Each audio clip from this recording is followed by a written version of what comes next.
للمتقين على سيد الأنبياء والمرسلين وعلى آله وأصحابه الطيبين الطاهرين أما بعد فأعوذ بالله من الشيطان الرجيم بسم الله الرحمن الرحيم إن الذين قالوا ربنا الله ثم استقاموا تتنزل عليهم الملائكة ألا تخافوا ولا تحزنوا وأبشروا بالجنة التي كنتم توعدون صدق اللہ العظیم۔ غوث اعظم بمنے بے سر و ساما مددے، قبلہ دین مددے، کعبہ ایمان مددے، انتظار کرم تست منے عینی را اے خدا جو و خدا بین و خدا دا مددے، بگردہ بے بلا افتاد کشتی، ضعیفان و شکستہ رات و پشتی، بحق کے خواجہ عثمان ہارون، مدد کن یا معین الدین چشتی، مدد کن یا معین الدین چشتی، مدد کن یا معین الدین چشتی۔ برادر ذی قدر حضرت علامہ حافظ امین رضوی صاحب نگراں سنی دعوت اسلامی صورت، برادر ذی وقار حضرت علامہ فاروق ربانی صاحب مدظ اللہ العالی، وہ جمیع باصفا علماء کرام، حاضرین محفل، پردہ نشین ماؤں اور بہنوں، السلام علیکم ورحمۃ اللہ وبرکاتہ۔ انتہائی احترام و عقیدت کے ساتھ اپنے اور ساری کائنات کی مرکز عقیدت، انیس بے کساں چارہ ساز درد منداں، ہم غریبوں کے غم گسار، ہم فقیروں کی ثروت، شہر یار ارم، تاجدار حرم، نوبہار شفاعت، شب اسرا کی دولہا نوشے بزم جنت، دانائے سبل مولائے کل ختم الرسل، خسرو خوباں سیاح لامکاں وجہ کن فکاں، در اللہ المکنون سر اللہ المخزون، عالم ما کانا وما یکون، آب و گل انبیاء جان و دل اصفیاء، مطلع ہر سعادت مقطع ہر سیادت، خلاصہ کائنات فخر موجودات، حضور احمد مجتبی محمد مصطفیٰ، ارواحنا فدا صلی اللہ تعالی علیہ وآلہ وصحبہ وبارک وسلم کی بارگاہ بے کس پناہ میں جس طریقے سے پڑھاؤں بلند آواز سے میرے ساتھ مل کر پڑھیں۔ الصلاۃ والسلام علیک یا رسول اللہ، الصلاۃ والسلام علیک یا نبی اللہ، الصلاۃ والسلام علیک یا حبیب اللہ، وعلى آلك وأصحابك يا نور الله صلى الله تعالى عليك وسلم۔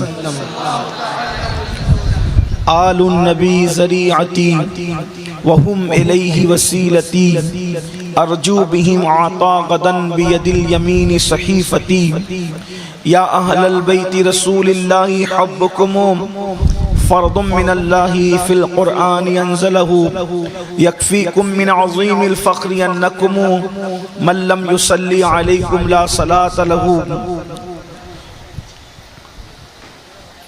وہ شہید بلا شاہ گلگوں قبا، وہ شہید بلا شاہ گلگوں قبا، بے کسے دشت غربت پہ لاکھوں سلام۔ آج کی محفل سید الشہداء، تاجدار کرب و بلا، شہزادہ گلگوں قبا، امام الائمہ سیدنا امام حسین علی جدہ وعلیہ السلام، اور مجدد 15ویں صدی، مجدد ابن مجدد، مفتی اعظم عالم اسلام حضور سیدی سندی مفتی اعظم ہند مصطفیٰ رضا خان رحمت اللہ تعالی علیہ کی یاد میں انعقاد پذیر ہے۔ ہر دو ہستیوں کے متعلق کچھ معروضات پیش کرنے کی سعادت حاصل کی جائے گی۔ میں انتہائی مشکور ہوں 11 کمیٹی کے جملہ کارکنان کا، جنہوں نے ایسے خوبصورت ترین موسم میں کہ جب موسم باران اپنے پورے آب و تاب کے ساتھ اپنی جلوہ سامانیہ کرتا ہے، تو انسان کا وجود بھی اور انسان کا دل اور دماغ بھی بستروں کی طرف مائل ہوتا ہے، لیکن اس کے باوجود اہل محبت کی یہ اتنی خوبصورت محفل ہے کہ لوگ اپنی راحتوں کو اور آرام کو چھوڑ کر ہر دو ہستیوں کی بارگاہ میں خراج تحسین پیش کرنے کے لیے یہاں پر جمع ہے۔ اللہ میری آپ سب کی حاضری کو شرف قبولیت عطا فرمائے، اور ساتھ ہی یہ بات بھی عرض کر دوں، مجھ سے پیشتر میرے برادر گرامی ذی قدر حضرت حافظ امین صاحب قبلہ نے میرے متعلق جو باتیں کہی ہیں، میں اس کا قطعاً اہل نہیں، بس اتنا عرض کرتا ہوں کہ انہوں نے بڑی صاف دلی اور دل کی گہرائیوں کے ساتھ جو جملے کہے، اللہ ان جملوں کو میرے لیے دعا بنا کر میرے حق میں قبول فرما لے۔ میرے آقا صلی اللہ علیہ وآلہ وسلم کے دیوانوں، ہم نے ماہ محرم الحرام کے پہلے عشرے میں اہل بیت اطہار سے متعلق بڑی گفتگو سنی۔ ہر خطیب نے، ہر عالم نے، ہر داعی نے اپنے اپنے ذوق، اپنے علم، اپنی فراست، اپنے تدبر، اپنے مطالعے کے مطابق ہماری رہنمائی کی۔ آج چونکہ دو ہستیوں پر گفتگو کرنا ہے تو کچھ اختصار سے کام لیتے ہوئے آپ کی خدمت میں یہ بات عرض کرنا چاہتا ہوں کہ اللہ تبارک و تعالیٰ کے جو بندے اللہ کے دین کے لیے اب اللہ کے دین پر ڈٹ جاتے ہیں اور وہ استقامت کا پہاڑ بن کر لوگوں کے سامنے جلوگر ہوتے ہیں، ان کی اہمیت اللہ کے نزدیک بھی بہت بڑی ہوتی ہے اور اللہ کے بندوں کے نزدیک بھی بہت بڑی ہوتی ہے۔ دنیا کا کوئی کام استقامت فی الدین سے بڑھ کر نہیں۔ اللہ تبارک و تعالیٰ نے اہل استقامت کو جو دین پر ڈٹ گئے، دین کیا ہے؟ نماز، روزہ، حج، زکوٰۃ، یہ دین کے ارکان ہے، یہ مکمل دین نہیں ہے، اس لیے کہ ستون جو ہوتے ہیں وہ عمارت کو بنانے اور سنبھالنے کے لیے ہوتے ہیں، ستون عمارت نہیں ہوتے، عمارت کا حصہ ہوتے ہیں۔ تو ایسی نماز، روزہ، حج، زکوٰۃ یہ جو ہیں یہ دین کے ستون ہیں، یہ دین گویا کہ جس سے ترتیب پا رہا ہے، یہ دین کے ارکان ہے، یہ دین کے رکن ہیں، حالانکہ اس کے بغیر دین نہیں، لیکن یہی مکمل دین نہیں ہے، اس کے ذریعے سے دین ترتیب پاتا ہے۔ جہاں دین ہوگا وہاں یہ سارے ارکان ہوں گے، جہاں ارکان یہ نہیں ہوں گے وہاں دین نہیں ہوگا، لیکن اس کے علاوہ بھی دین ہے۔ جیسے ایک عمارت جو ہوتی ہے اس میں کھڑکی بھی ہے، دروازے بھی ہے، اسی طریقے سے پردے بھی ہے، اور اسی طریقے سے تزئین کے سامان بھی ہے، بستر بھی ہے، بہت ساری چیزیں ہوتی ہیں جب عمارت ترتیب پاتی ہے، لیکن جو ستون ہوتے ہیں اس کے بغیر عمارت نہیں ہوتی۔ بلا تمثیل جو اللہ کا دین ہے اس میں نماز ہے، روزہ ہے، حج ہے، زکوٰۃ ہے، لیکن اس کے علاوہ پھر کچھ چیزیں ایسی بھی ہے جو دین میں شامل ہے، جیسے جو اپنے لیے پسند کرو وہی اپنے مومن بھائی کے لیے پسند کرو، اپنی زبان سے جھوٹ مت بولو، اسی طریقے سے اپنے منہ کا لقمہ کسی اور کے منہ میں ڈال دو، کسی کا چھین کر کھانے کی بجائے خود بھوکے رہ کر کے دوسروں کو کھلا دو، اسی طریقے سے راستے سے چلتے وقت تکلیف دینے والی چیز کو ہٹا دو، اسی طریقے سے خود پیاسے رہو، کسی کو پلا دو۔ گویا کہ دین کے اندر بہت سی تعلیمات ہے۔ اگر مختصر دین بیان کیا جائے تو ہم یہ کہہ سکتے ہیں کہ اللہ کے رسول صلی اللہ علیہ وآلہ وسلم کی زندگی کا لمحہ لمحہ اللہ کا دین ہمیں سمجھاتا ہوا نظر آ رہا ہے۔ حضور کو دیکھتے جائیے، دین سمجھتے جائیے۔ اللہ کے رسول صلی اللہ علیہ وآلہ وسلم ماں کی گود کے اندر کس طریقے سے دین سمجھا رہے ہیں۔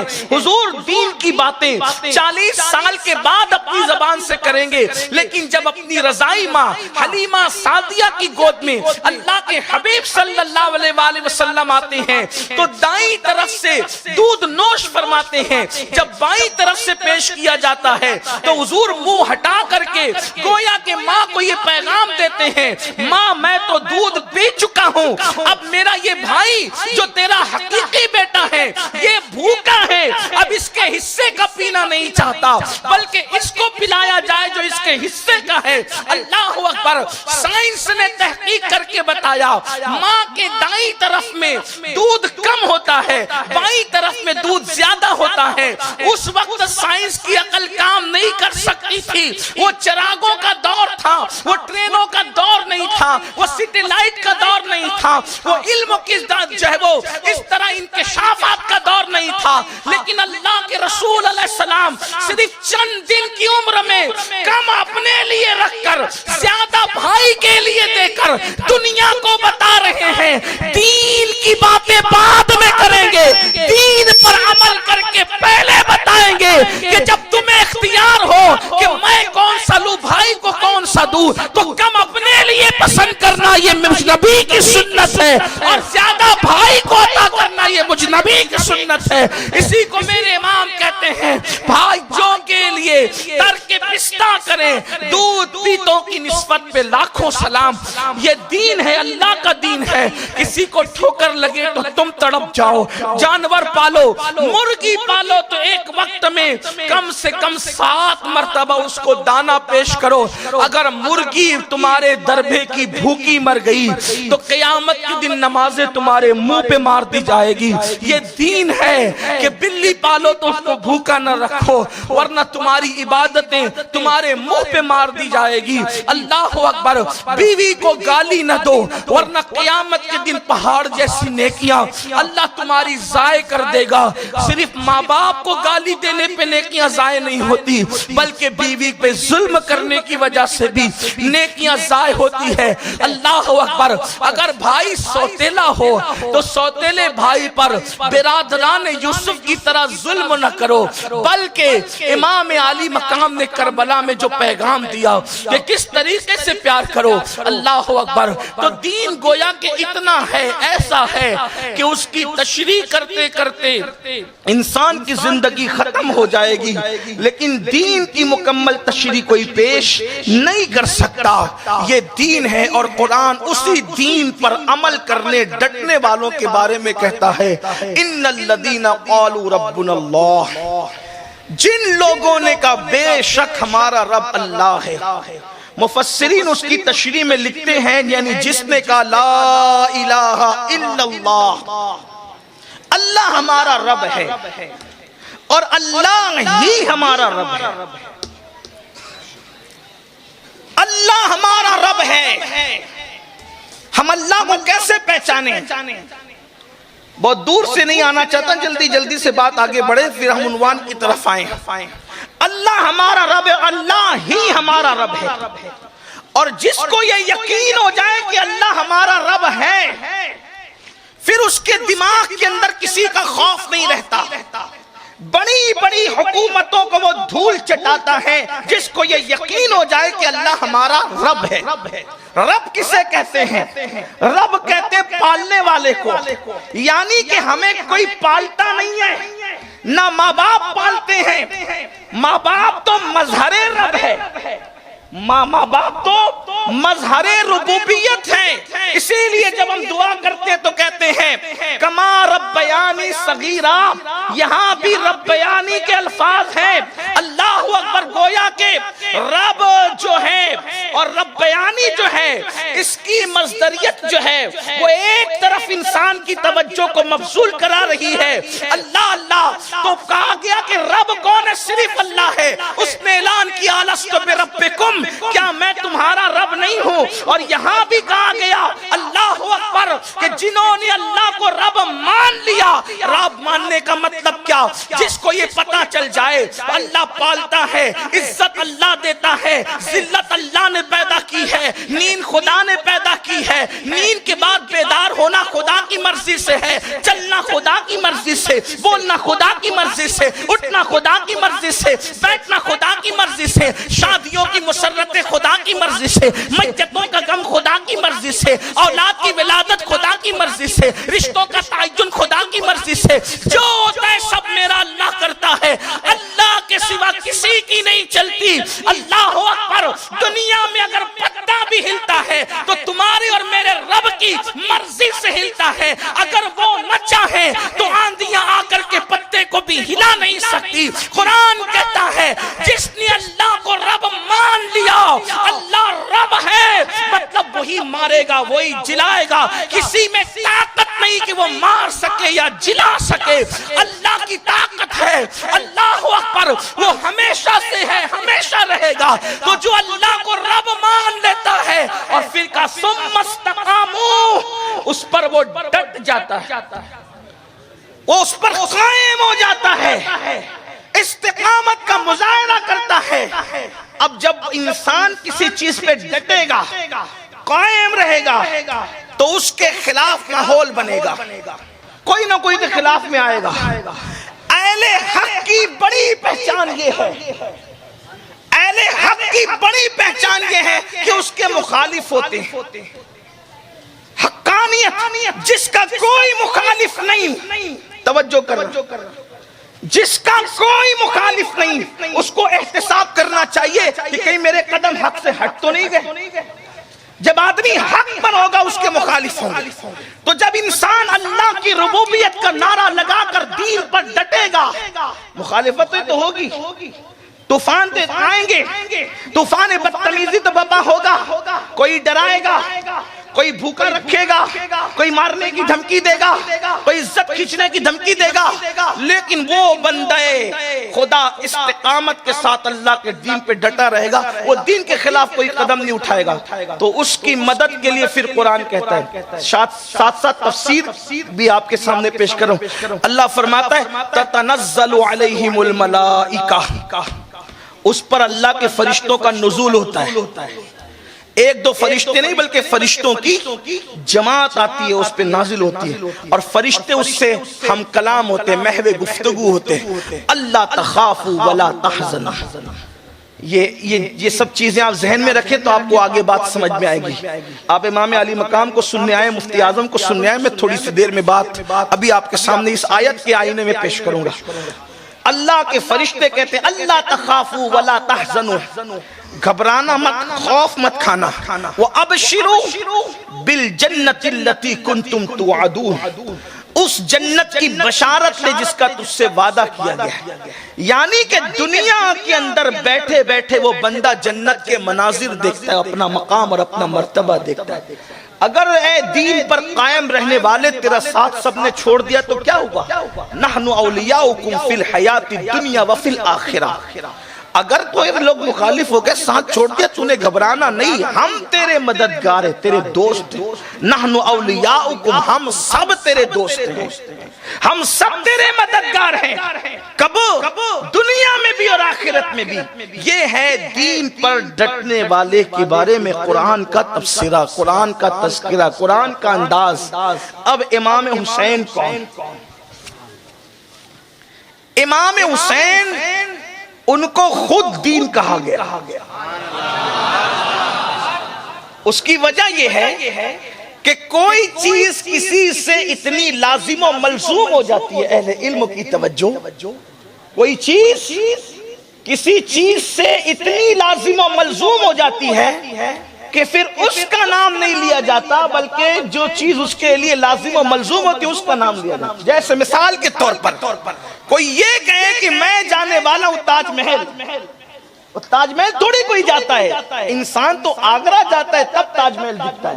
لیکن لوگ کیا کہتے ہیں؟ میں جانے والا ہوں تاج محل، مطلب تاج محل اور آگرہ ایسا لازم و ملزوم ہے کہ جب بھی تاج محل کا نام آئے گا لوگ سمجھ جائیں گے کہ تاج محل سورت میں نہیں ہے، تاج محل لکھنؤ میں نہیں ہے، تاج محل راجدھانی ہونے کے بعد دلی میں نہیں ہے۔ یعنی یہ اتنی متفق علیہ بات ہے کہ جب بھی کوئی بچہ بھی کس کے سامنے کہا جائے کہ تاج محل جائیں گے اور اس کو شعور ہے تو وہ سمجھ جائے گا تاج محل کا مطلب، سورت والوں کے علم میں اگر بات ہے تو بولے تاج محل کا مطلب آگرہ ہی ہوگا۔ اگر کوئی یہ کہے کہ میں گنبد خضرا دیکھنے جا رہا ہوں تو کسی کو کہنے کی ضرورت نہیں پڑے گی کہ اس کو جانا مدینہ منورہ ہے، کیونکہ گنبد خضرا اور مدینہ اتنا لازم و ملزوم ہے کہ لوگوں کو پتا ہے کہ جسے گنبد خضرا مومن کہتا ہے وہ کہیں اور نہیں ہے بلکہ وہ کہاں ہے؟ مدینہ منورہ میں ہے۔ میں کعبہ جا رہا ہوں تو کعبہ جب بھی کہا جائے گا اتنا لازم و ملزوم ہے مکے سے کہ کوئی یہ نہیں سوچے گا کہ یمن جا رہا ہے یا سوریہ جا رہا ہے یا جو ہے وہ اللہ اکبر جو ہے عراق جا رہا ہے، بلکہ وہ سوچے گا کعبہ جانے کا مطلب کیا ہے کہ وہ مکہ جا رہا ہے۔ ایسا لازم و ملزوم ہے۔ اب حسین کو دین کیوں کہا گیا؟ حسین اور دین ایک دوسرے کے ساتھ اتنے لازم و ملزوم ہیں کہ اگر دین کہے تو حسین سمجھ میں آتا ہے اور اگر حسین کہے تو اللہ کا دین سمجھ میں آتا ہے۔ دونوں اتنے ایک دوسرے سے پیوست ہیں، اسی لیے تو کہا جو سرکار غریب نواز کی طرف 4 مصرے منسوب ہے کہ شاہ است حسین، بادشاہ است حسین، دین است حسین، دی پناہ است حسین۔ حسین شاہ ہے، حسین بادشاہ ہے۔ کہنے والے نے یہ جو کہا اس میں بھی حدیث ہے، اللہ کے رسول علیہ السلام نے فرمایا علی مومنوں کا بادشاہ ہے اور علی کی اولاد مومنوں کے بادشاہ ہیں، اور منافقین کے بادشاہ لوگوں کا مال ہے اور مومنوں کے بادشاہ علی اور اولاد علی ہیں۔ اسی لیے غریب نواز گنگنارے شاہ است حسین، بادشاہ است حسین، اب کہتے دین است حسین، دی پناہ است حسین۔ حسین دین ہے، دین کو پناہ دینے والے ہیں۔ سرداد نداد دست در دست یزید، سر دے دیا مگر نہ دیا اپنا ہاتھ یزید کے ہاتھ۔ حقا کی بنا لا الہ الا است حسین، حقیقت یہ ہے کہ کلمہ لا الہ کی بنیاد امام حسین۔ تو حسین دین ہے، دین پہ ڈٹے کیسے؟ ایک لمحہ زندگی کا دین کے خلاف نہیں۔ آئیے میں نے جتنی تمہید کے اندر دین کی تعریف پڑھی، نمبر 1 جو اپنے لیے پسند کرو وہی اپنے مومن بھائی کے لیے پسند کرو، اس میں اس کے آئینے میں امام حسین کو دیکھیں۔ جب حور آئے، اب ذرا سنتے جائیں جلدی حور آئے 1000 کا لشکر جرار لے کر اور آ کر کہتے ہیں کہ میں تمہیں قیدی بنانے آیا ہوں۔ بہت سی باتیں ہوئی لیکن ایک بات یہ ہوئی، حور یہ تیرے جانور کیوں کانپتے ہیں؟ لوگ کہتے ہیں حور پلٹ کے آئے اور سب تو پلٹ کے نہیں آئے، حور کیوں پلٹ کے آئے؟ حور کے پلٹنے پر بھی تو کوئی بات ہے۔ لوگ کہتے ہیں تالی دونوں ہاتھ سے بجتی، ایک ہاتھ سے نہیں بجتی، تو آخر حور میں کیا سرخاب کے پر تھے کہ حور پلٹ کر کے آ گئے؟ جناب حور کے آنے کی وجہ کیا تھی؟ ہم تو یہ کہتے ہیں کہ اس میں حور کی تقدیر تھی مگر حسین کا کردار اس میں کام کر رہا تھا۔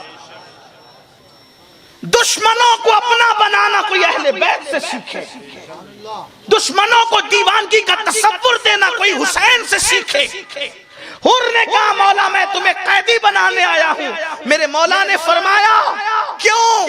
یہ تیرے جانور، تیری سواریاں، تیرے گھوڑے کیوں کانپتے ہیں؟ اس نے کہا حسین بات یہ ہے، حالانکہ وہ ادبی سے بات کر رہے تھے، حسین بات یہ ہے کہ ابن زیاد بدنہاد بانی فساد نے مجھ سے کہا یہاں سے جانا سیدھا حسین تک، کہیں پر قیام مت کرنا، اس لیے کہ اس نے جاسوس لگا رکھے ہیں، اگر کہیں رکتا وہ شکایت کرتا، میری شامت آتی، وہاں سے نکلا یہاں پہنچا، نہ کھایا نہ پیا، نہ گھوڑوں کو کھلایا نہ اونٹوں کو کھلایا، کسی کو نہ کھلایا نہ پلایا، تو پانی نہ ملنے کی وجہ سے گھوڑے کانپ رہے ہیں، گھوڑوں پر کپ کپی ہے، جو قیدی بنانے آیا ہے حسین اس سے کہتے ہیں پورا باتیں بعد میں ہوگی، ہمارے پاس پانی کے مشکیزیں بھرے ہیں، پہلے تیرے لشکر کو پلا لے، پہلے تیرے جانور کو پلا لے، باتیں پھر بعد میں کی جائے گی۔ میرے امام کے کردار نے حور کو اتنا متاثر کیا کہ حسین نے کردار دیکھ کر کے، حسین کا کردار دیکھ کر کے ساقی کوثر کا کردار حور کو یاد آ گیا، اور حور کو پتا چلا کہ جو اپنے حصے کا پانی اپنے دشمنوں کو پلاتا ہو اس کے ساتھ جنگ کیسے کی جا سکتی ہے، اس کے ساتھ جنگ کیسے لڑی جا سکتی ہے۔ اس کے بعد دوسری چیز آپ دیکھیں، میرے امام علی مقام کے اندر اللہ اکبر، سوتیلا بھائی جو کسی کو نظر آئے، سوتیلے بھائیوں کے ساتھ لوگ سلوک کیا کرتے ہیں، کیا سلوک کرتے ہیں؟ سوتیلا بھائی کا سلوک تو صدیوں سے مشکوک تھا، قرآن بھی اس کے بارے میں کہہ رہا ہے، کیا ابن عباس کی تفسیر، بلکہ ابن عباس سے لے کر کے صاحب نعیمی تک اٹھا کر کے تفسیر دیکھیں، امام غزالی نے تو بہت تفصیل سے لکھا۔ سوتیلے بھائی کا مطلب کیا؟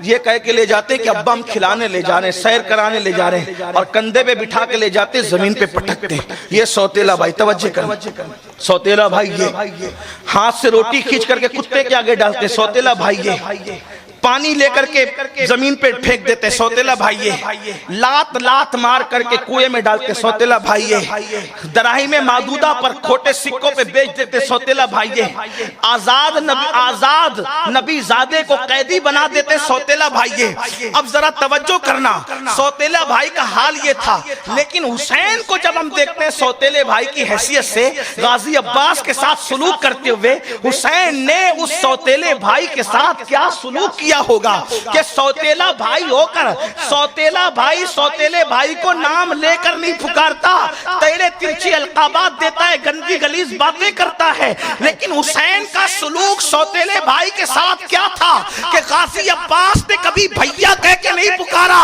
بلکہ جب بھی پکارا آقا اور مولا کہہ کر کے پکارا۔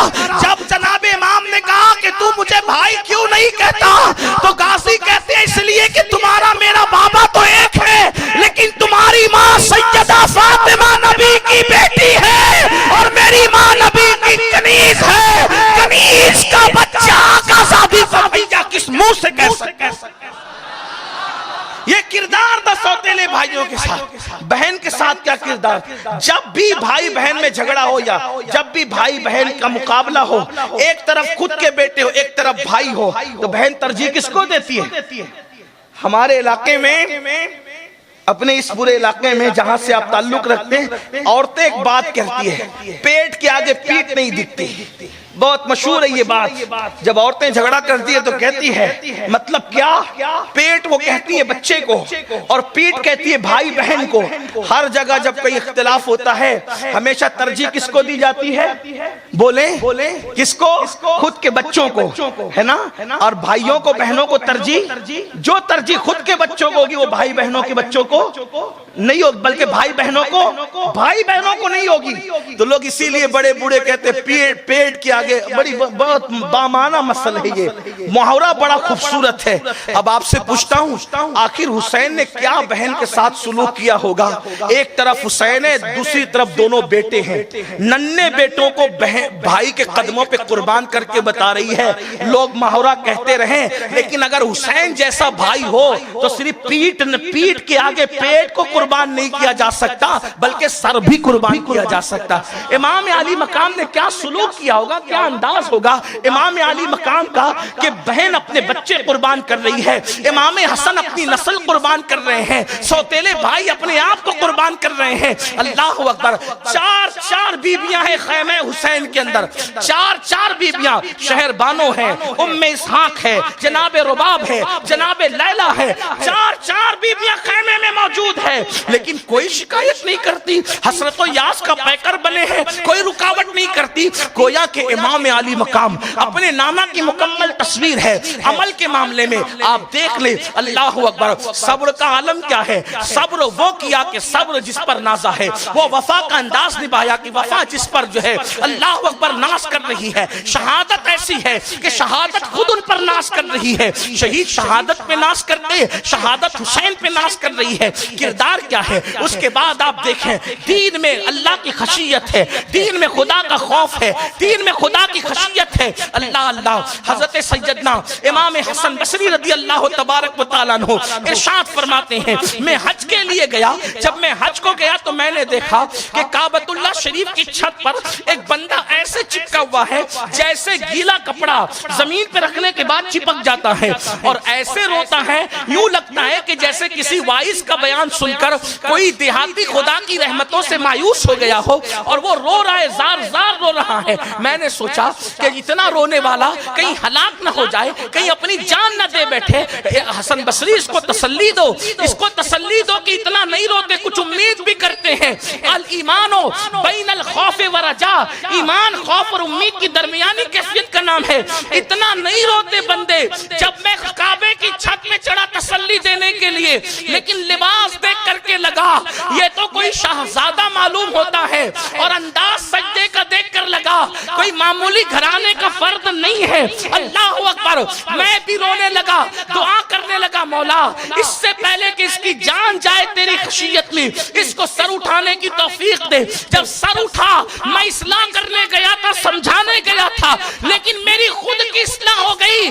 اللہ کے خوف سے اتنا رونے والا وہ کوئی اور نہیں تھا، وہ نوجوانان جنت کے سرداروں میں سے ایک سردار حضرت امام حسین ابن علی تھے، جو اللہ کے خوف سے اتنا رو رہے تھے۔ مجھے حیرت ہے، آگے بڑھنے سے پہلے بات کہنا چاہتا ہوں، آج میری قوم کا جوان فلم دیکھے اور سوچے کہ میں جنتی ہوں، داڑیاں مڈا کر گٹر میں پھینکے سوچے میں جنتی ہوں، عورتوں پر پاپ کی نظر ڈالے سوچے میں جنتی ہوں، اللہ اکبر، حرام لقمہ کھائے سوچے میں جنتی ہوں۔ اسی طریقے سے معاذ اللہ اکبر، بعض لوگ تو اتنے بے باک ہیں کہ زنا کے اڈوں تک جائیں اور اس کے بعد سوچے کہ میں جنتی ہوں۔ مجھے بتاؤ اے غلامان مصطفیٰ جان رحمت، اے امام علی مقام کا نام لینے والوں، مجھے بتاؤ، یہاں مجھے امام المتکلمین علامہ نقی علی خان کے جملے بڑے خوبصورت یاد آ رہے ہیں۔ وہ لکھتے ہیں کہ آج کل کے مسلمان جنت کے دعوے میں یہودیوں سے 2 قدم آگے ہو گئے۔ آج کل کا مسلمان دعوے جنت میں یہود سے آگے بڑھ گیا۔ کیا مطلب؟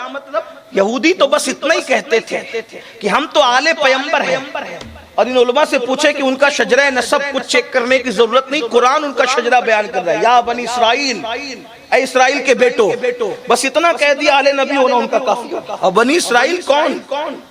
اتنا قریبی شجرہ نسب، جب اللہ نے ان کو کہہ دیا یعقوب کے بیٹو، یعقوب کے ابا اسحاق علیہ السلام، اسحاق کے ابا ابراہیم علیہ السلام، اتنا قریبی شجرہ نسب، کوئی اس پہ ٹوئنٹنگ نہیں کر سکتا، اتنے پکے تھے وہ آل پیغمبر۔ لیکن وہ یہ کہتے تھے ہم آل نبی ہیں، کچھ بھی کر لیں، کچھ دن جہنم میں رہیں گے پھر جنت میں آ جائیں۔ وہ کیا کہتے تھے؟ کچھ بھی کر لیں۔ ہے کون؟ نبی کی اولاد، کیا کریں؟ کچھ بھی کریں۔ یہ جو آج کہتے ہو نا تمہارے جلسوں میں جو جنت کے ٹکٹ بٹتے ہیں، ان کو دیکھو جنت ملے گی، ان کو دیکھو جنت، جس کو بٹھا کے جنت بانٹتے اس کا جنت میں جانا بھی کیا یقینی ہے۔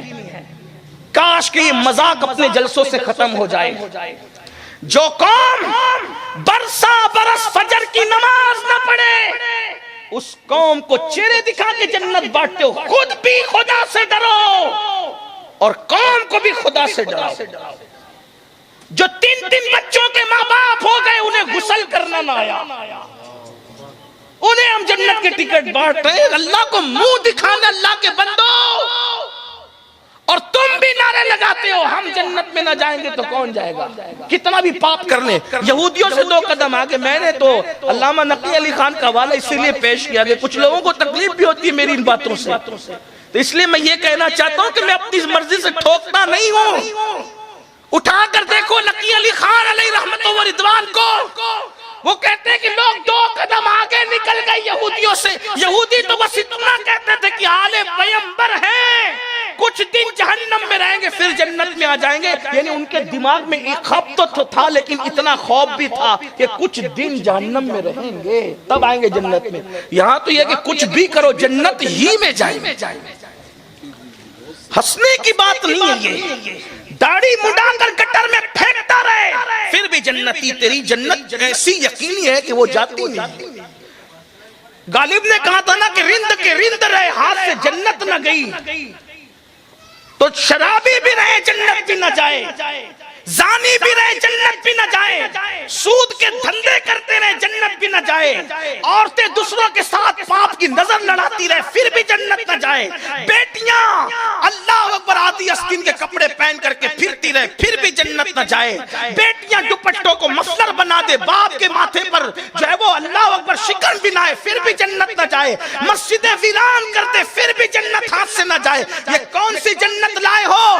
ارے جس کو پیدا ہوتے ہی نوجوانان جنت کا سردار ڈکلیئر کر دیا گیا، وہ کعبے کی چھت میں پیشانی رکھ کر اللہ کی خشیت سے رو کے بتا رہا ہے کہ جنت قہقہے لگانے والوں کو نہ ملے گی، جنت بے باک ہو جانے والوں کو نہ ملے گی، اگر جنت ملے گی تو خدا کی خشیت والوں کو ملے گی۔ اللہ اکبر، خود کا کردار یہ ہے، رات روتے ہوئے گزرتی ہے، خود کا کردار یہ ہے۔ اللہ اکبر، قرآن کے ایسے قاری، کیا لوگ حسینی بنے ہیں اور کتنا سستا ہو گیا حسینی بننا، بس کڑا پہنو حسینی بن جاؤ، ناڑے پہنو حسینی بن جاؤ، کالے ہرے پیلے کپڑے پہنو حسینی بن جاؤ، یہی تو حسینیت۔ حسینیت یہ ہے، حسینیت یہ ہے سر کٹے، کسی کو برا لگے تو 1000 بار مجھے معاف کریں، سر کٹے جسم سے تعلق سر کا ختم ہو جائے۔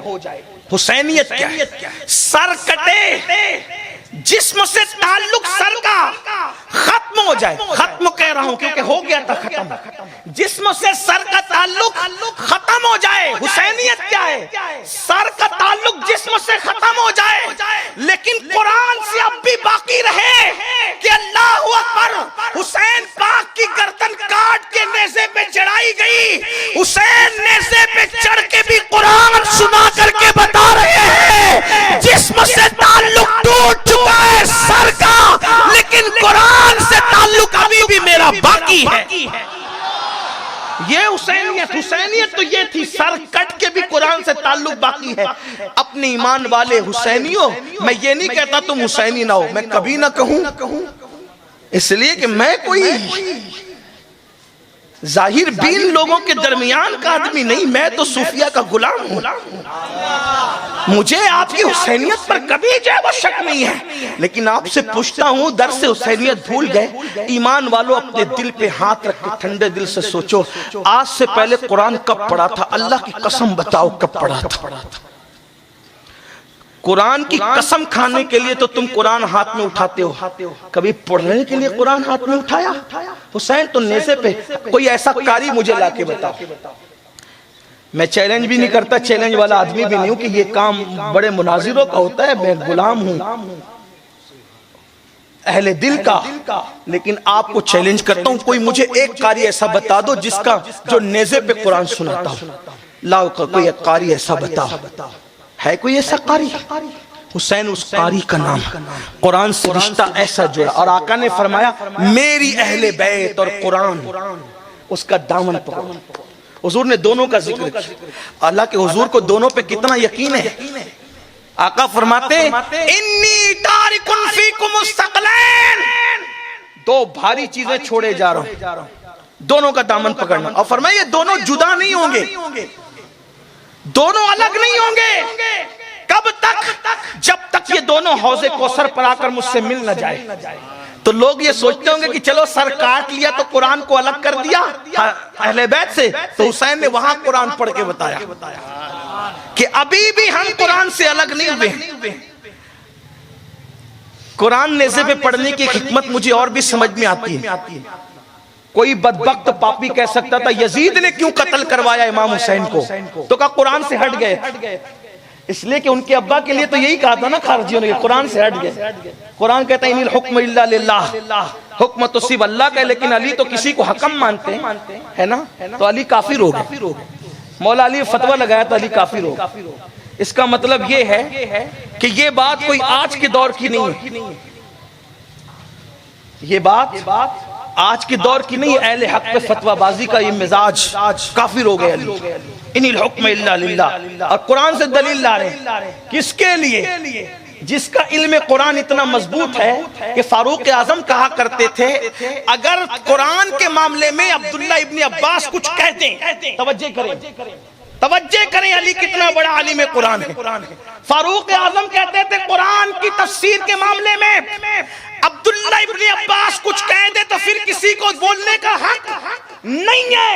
وہ ابن عباس کہتے ہیں کہ علی کے سامنے میرا علم ایسے تھا جیسے 7 سمندروں کے سامنے ایک قطرہ ہوا کرتا ہے۔ سوچو فاروق اعظم جس کے علم پہ اعتبار اور اعتماد کرتے ہیں، وہ کہتا ہے کہ میرا علم علی کے علم کے سامنے ایسا ہے جیسے 7 سمندروں کے سامنے ایک قطرہ ہوا کرتا۔ اندازہ کرو علی کے علم کا عالم کیا۔ ان کو کہہ رہے تھے پدی کے شوربے، خارجی یہ کافر ہو گیا، تو لوگ کہہ سکتے تھے نا حسین قرآن سے ہٹ گئے تھے اس لیے یزید نے کٹوا دیا۔ حسین بابا کا تجربہ تھا، نیزے پہ قرآن پڑھ کے بتا رہے تھے، یہ نہ کہنا قرآن سے ہٹ گئے تھے۔ دیکھو اب بھی میں قرآن پر اب بھی قرآن پر ہوں۔ حسین پاک نے قرآن پڑھ کے، اور نماز دین کا ستون ہے، آخری وقت سجدہ کیا، سجدے کی حالت میں گردن کٹی۔ جب میں یہاں پہنچتا ہوں تو سوچتا ہوں یا اللہ، ایک شاعر نے کہا تھا ہو سکے تو لائیے دونوں جہاں میزان میں، ہو سکے تو لائیے دونوں جہاں میزان میں۔ میں نے ایک سجدہ، صرف ایک سجدہ، میں نے ایک سجدہ زمین کربلا سے لے لیا۔ ہو سکے تو لائیے دونوں جہاں میزان میں، میں نے ایک سجدہ زمین کربلا سے لے لیا۔ کیا مطلب؟ حدیث پاک ہے، اللہ کے رسول فرماتے ہیں جو جس حالت میں مرے گا اسی حالت میں اٹھایا جائے گا۔ مطلب کیا؟ اگر کوئی کھاتے کھاتے مرا تو کھاتے کھاتے اٹھے گا، اگر کوئی پیشاب کرتے کرتے مرا، حدیث کے ظاہری الفاظ کے مطابق بات کر رہا ہوں، حضور نے یہی فرمایا جو جس حالت میں مرے گا اسی حالت میں اٹھے گا۔ ناپاک مرا، ناپاک اٹھا، اللہ اکبر، حرام لقمہ پیٹ میں لے کے مرا، حرام لقمہ لے کر کے اٹھے گا۔ معاذ اللہ داڑھی مڑاتے مڑاتے مرا، اسی حالت میں اٹھے گا۔ گانا سنتے سنتے مرا، اسی گناہ کی حالت میں اٹھے گا۔ اللہ اللہ، کوئی کھاتے اٹھے، کوئی نیند سے اٹھے، کوئی حرام لقمہ لے کے اٹھے، کوئی تلاوت کرتے اٹھے، لیکن سوچو تو صحیح، حسین نے سر سجدے میں رکھا، اسی حالت میں جان چلی گئی۔ کوئی کسی حالت میں اٹھے گا، کوئی کسی حالت میں اٹھے گا۔ حسین ابن علی جب اٹھیں گے تو سر کو سجدے سے اٹھاتے ہوئے اٹھیں گے، اور پھر سوچو کسی کے سجدے کی مدت 3 بار سبحان ربی الاعلیٰ، کسی کے سجدے کی مدت 6 بار سبحان ربی الاعلیٰ، کسی کے سجدے کی مدت 11 بار سبحان ربی الاعلیٰ، کسی کے سجدے کی مدت آدھی رات، کسی کے سجدے کی مدت 1 رات۔ حسین ابن علی تیرے سجدے کو کیا نام دوں؟ اللہ اکبر۔ 61 ہجری 10 محرم کی دوپہر میں سجدہ کیا، اور پتہ نہیں ہجری کون سی ہوگی، لیکن ہوگی 10 محرم۔ اسی دن حسین اپنا سر سجدے سے اٹھا۔ کوئی مدت تو بتاؤ،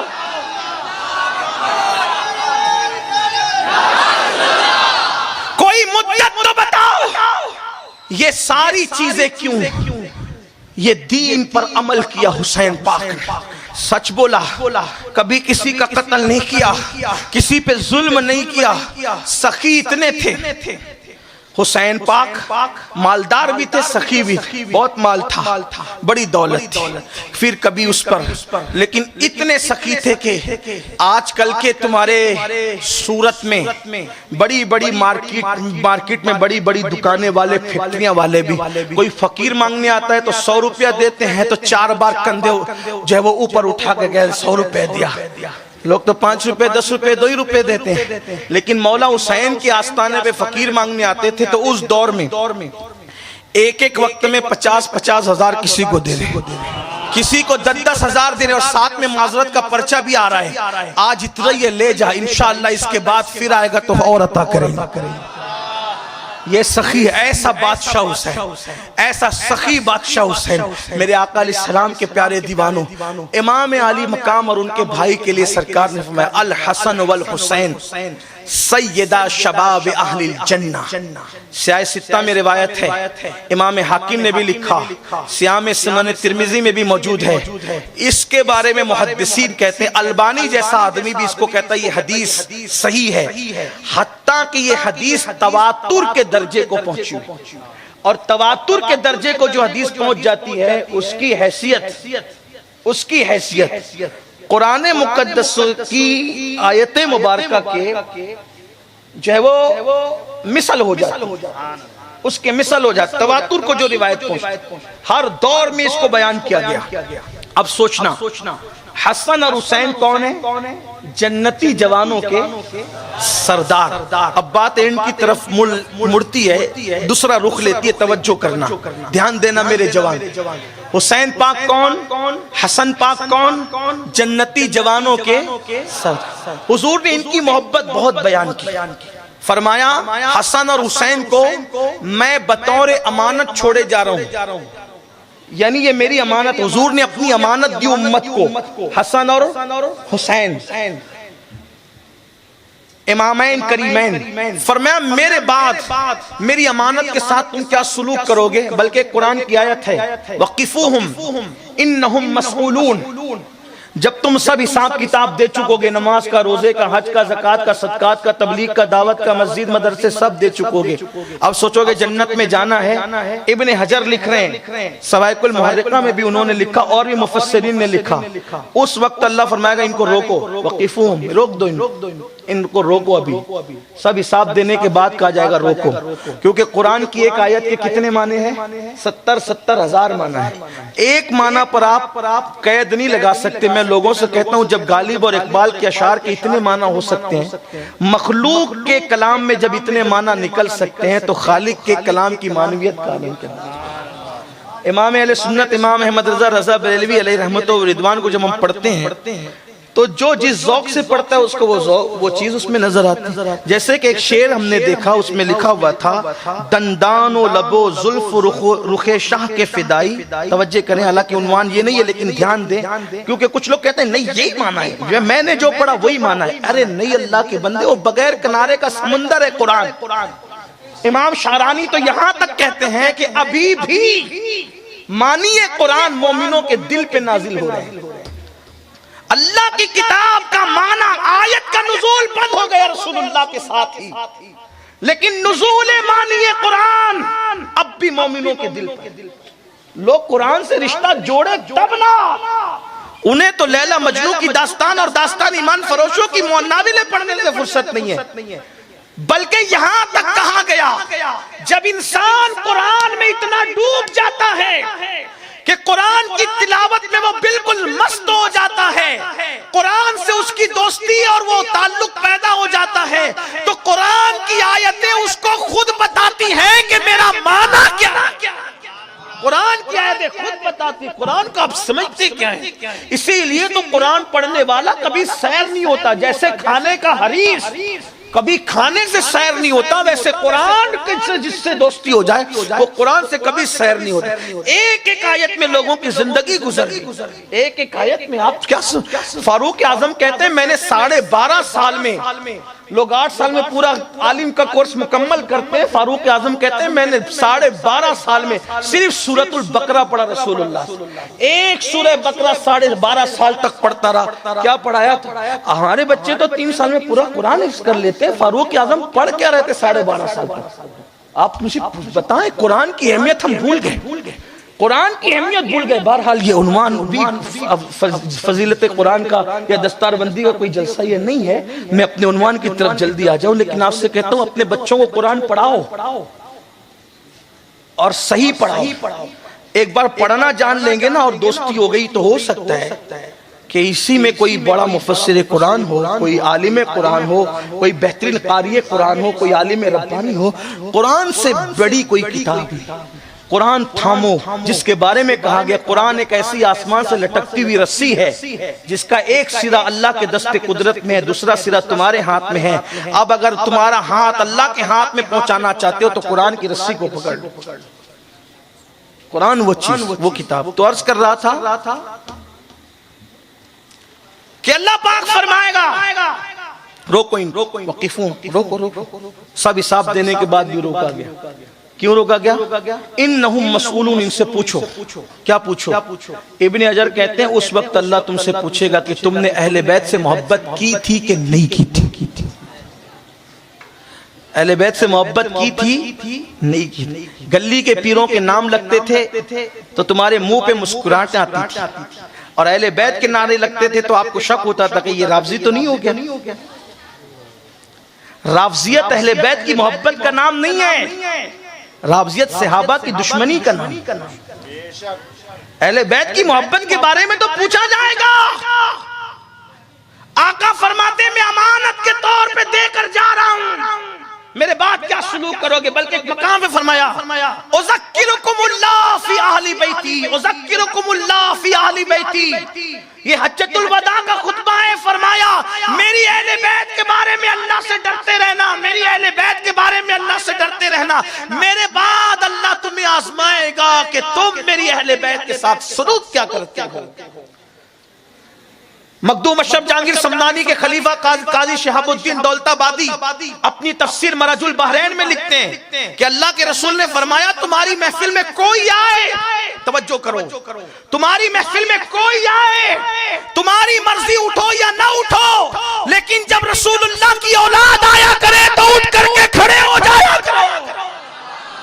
اعلیٰ حضرت ارات الادب میں لکھتے ہیں، ارات الادب میں اعلیٰ حضرت لکھتے فرمایا میری اولاد کو پیچھے مت کرو، ان کے آگے مت آؤ، جو میری اولاد کو پیچھے کر کے آگے آئے گا اللہ اس کا منہ قیامت میں کالا اور سیاہ کر دے گا، اور اللہ تبارک و تعالیٰ ان کو تباہ و برباد کر دے گا۔ جب عام اولاد کے بارے میں یہ حکم ہے تو حسنین کریمین کے بارے میں آپ کیا سمجھتے ہیں حسن و حسین پاک کو؟ بلکہ امام المتکلمین علامہ نقی علی خان لکھتے ہیں، فرمایا جو سید کو دیکھ کر اٹھ کے کھڑا نہ ہو، یعنی گھمنڈ میں بیٹھا رہے کہ میں یہ ہوں، میں وہ ہوں، میں وہ ہوں، فرماتے ہیں رسول اللہ نے فرمایا اللہ اس کو لا علاج بیماری میں مبتلا کر دے گا، لا علاج بیماری میں گرفتار ہوگا۔ آپ کیا سمجھ رہے ہیں؟ جب عام سیدوں کی یہ بات ہے، سبزی بیچنے والا سید آ جائے اٹھ کے کھڑے نہ ہو تعظیم میں، لا علاج بیماری میں گرفتار ہو جائے۔ ٹھیلا ڈکیلنے والا آگے سوچا یہ تو ہے غریب، میں کیا اس کی عزت کروں، لا علاج بیماری کے لیے تیار ہو جا۔ آپ بتائیں جب 14ویں صدی کے ہر صدی کے سیدوں کا یہ عالم ہے تو سید جس کو رسول اللہ نے کہا سیدہ شباب اہل الجنہ، میرا حسن میرا حسین جنتی جوانوں کے سردار، اتنی پکی بات، اتنی پختہ بات بار بار کبھی کندھے پہ اٹھا رہے ہیں، کبھی گود میں اٹھا رہے ہیں۔ حضرت انس ابن مالک کہتے ہیں جیسے لوگ کھانے کی جو ہڈی ہوتی ہے نا، ہڈی جیسے وہ چوستے ہیں، میں نے حسین کی زبان چوستے دیکھا رسول اللہ کو، کبھی چوساتے تھے کبھی چوستے تھے، کبھی اپنی زبان نکال کر کے بتاتے، کبھی کہتے تھے یہ میرے جنتی پھول ہیں، کبھی کہتے تھے حسن حسین مجھ سے، میں حسین سے، الحسن حسین منی وانا من الحسین، احب اللہ من احب حسینہ، جو حسین سے محبت کرے وہ اللہ کا محبوب بنے گا۔ خدا کا محبوب بننے کا کتنا خوبصورت طریقہ ہے، جو حسین سے محبت کرے اللہ اس کو محبوب بنا لے گا۔ حسین و سبت من الاسباط، حسین میرے نواسوں میں ایک نواسا، حسین میرے بیٹوں میں ایک بیٹا ہے۔ اللہ اکبر، میں کیا عرض کروں حسنین کریمین کے بارے میں، اللہ اکبر۔ ایک بار فرمائیں عرض کریں نانا جان آپ سواری پہ بیٹھتے، میری بھی کوئی سواری ہو، سرکار نے گھٹنے کھڑے کر دیے، ہاتھ رکھ کے کہا تیری سواری آ گئی حسین، کا نانا اس کی تو کوئی لگام بھی ہوتی ہے جس سواری پہ آپ بیٹھتے ہیں۔ سرکار نے زلف انبری جسے قرآن واللیل کہتا ہے وہ حسین کے ہاتھوں میں تھما دیا۔ آپ غور تو فرمائیے محبتوں کا اظہار کیوں تھا۔ کبھی آ رہے ہیں منبر چھوڑ کے نیچے اتر رہے ہیں، حسین کو اٹھا رہے ہیں، گود میں بٹھا رہے ہیں، عنوان چھوڑ کر کے پھر حسین عنوان بن رہا ہے۔ آخر یہ کیوں تھا؟ یقین تھا کوئی کتنا بھی گمراہ ہو جائے، میری اہل بیت جس کی رگوں میں میرا خون ہے وہ گمراہ نہیں ہوگی، کیونکہ جو گمراہی سے بچانے والے وہ گمراہ کیسے ہو سکتے۔ اسی لیے کہ دو چیزوں کو پکڑے رہنا، دو چیزوں کو پکڑے رہنا۔ کیوں؟ اہل بیت گمراہ نہیں، اہل بیت ہدایت کے آفتاب و مہتاب ہے۔ فرمایا جیسے آسمان کے تارے آسمان والوں کے لیے امن امان کا ذریعہ ہے، ویسے زمین پہ میری اہل بیت زمین والوں کے لیے نجات اور امن و امان کا ذریعہ۔ اتنا بار بار کہا کیا؟ حسن الحسن والحسین سید شباب اہل الجنہ، یہ جنتی جوانوں کے سردار۔ اب یہ سردار کا سید کا کیوں؟ اس لیے کہ جو جس کو سردار اور سید مانتا ہے وہ اس کے پیچھے چلتے، سردار کے پیچھے چلتے۔ کس کے پیچھے چلتا ہے؟ سردار کے پیچھے۔ تو سردار بنائے کہ ان کے پیچھے چلو، ان کی نقل کرو، ان کی زندگی کو آئیڈیل بناؤ، ان کو اپنے لیے رہنما اصول بناؤ۔ وجہ کہ جو ان کو بنائے گا یہ جہاں پہنچے وہ وہیں جائے گا۔ یہ کہاں پہنچے؟ دیکھو کسی کا جنت میں جانا گارنٹیڈ ہے، لیکن جن کو کہا عشرہ مبشرہ کے بعد جن کو کہا، کن کو کہا؟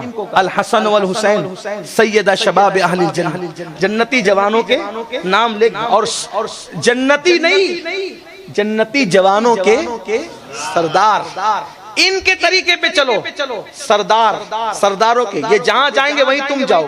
ارے بلکہ ان کی محبت تو وہ چیز ہے میں حیران ہوں، ان کی محبت وہ چیز ہے میں حیران ہوں۔ پوچھا گیا سیدہ فاطمہ سے ایک بار فرمایا فاطمہ مجھ سے، تجھ سے، علی سے، حسن حسین سے جو محبت کریں گے، جو محبت کریں گے، سیدہ سے فرمایا جو محبت کریں گے جنت کے جس درجے میں ہم رہیں گے انہی لوگوں کو اس درجے میں رکھا جائے۔ آقا فرماتے ہیں جو اپنی عمر میں برکت چاہتا ہے، اللہ کے رسول فرماتے ہیں جو اپنی عمر میں برکت چاہتا ہے، برکت وہ میری اہل بیت سے محبت کرے، جو اپنے مال میں برکت چاہتا ہے میری اہل بیت سے محبت کرے۔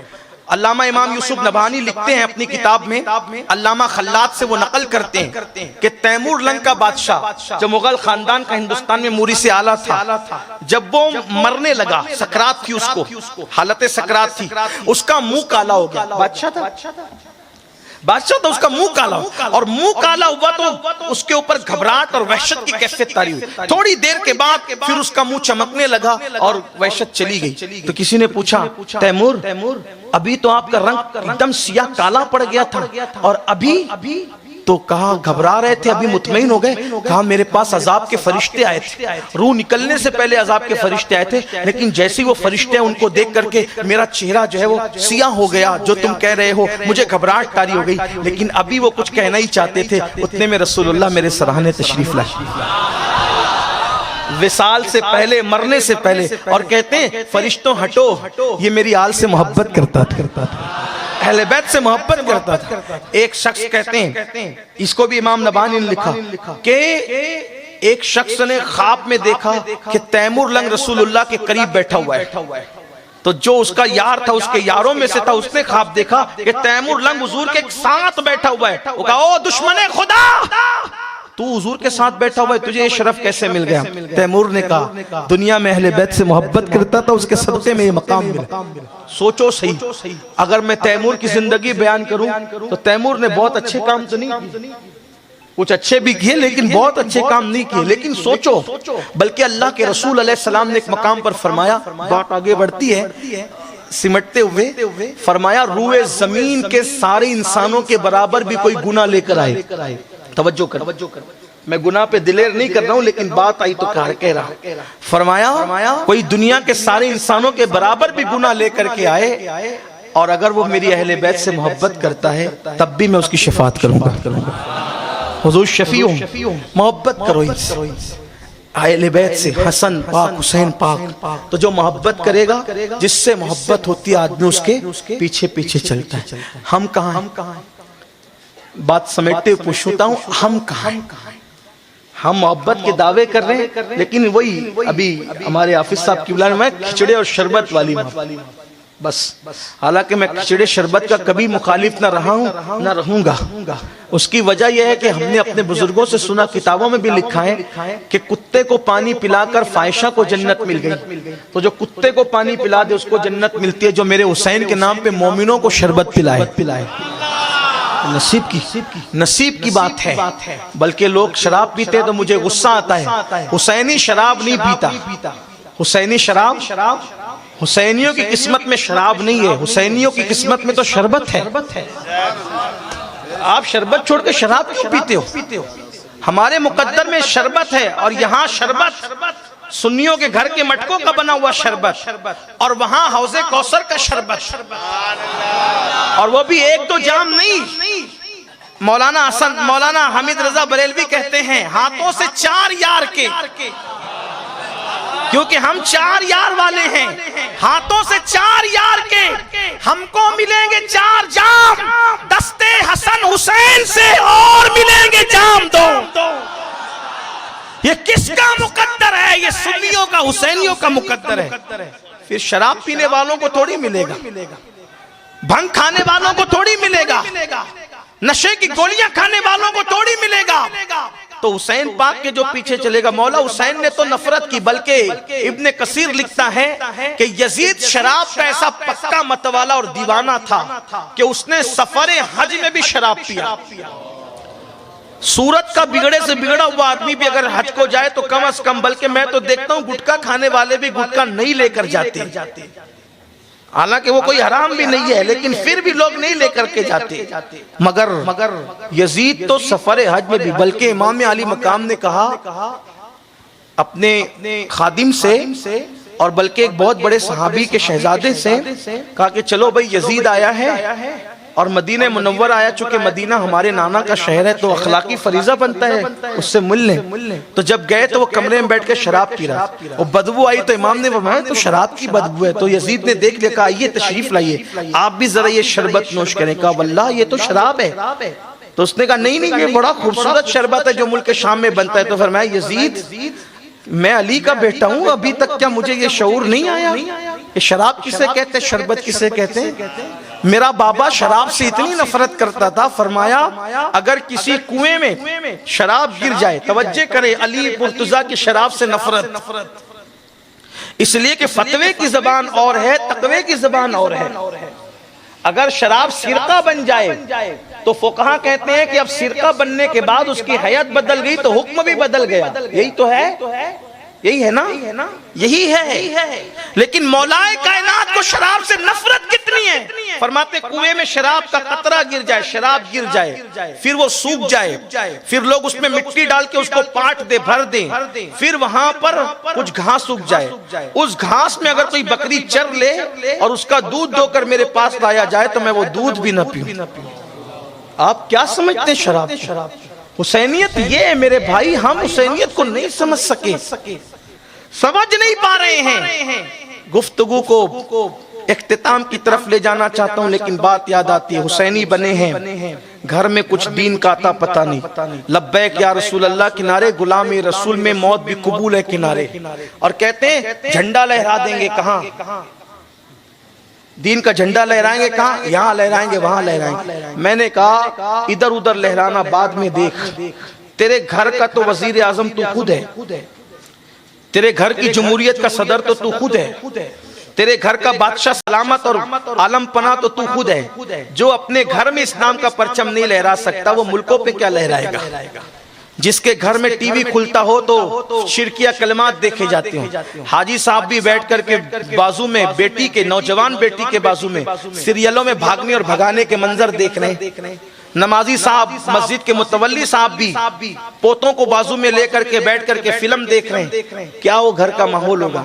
جو اپنے گھر میں دین نافذ نہ کر سکے وہ قوم دین کی حفاظت کیا کر سکے گی. امام علی مقام کے سلسلے میں آخری بات کہتے ہوئے بات عرض کروں, امام حسین نے اپنے گھر والوں کا کیا تربیت کا ماحول بنایا تھا. بس اینڈ کرتا ہوں, توجہ کرنا. دیکھو کسی بھی آدمی کو پہچاننا ہو بہت قیمتی باتیں کہہ کر جاتا ہوں.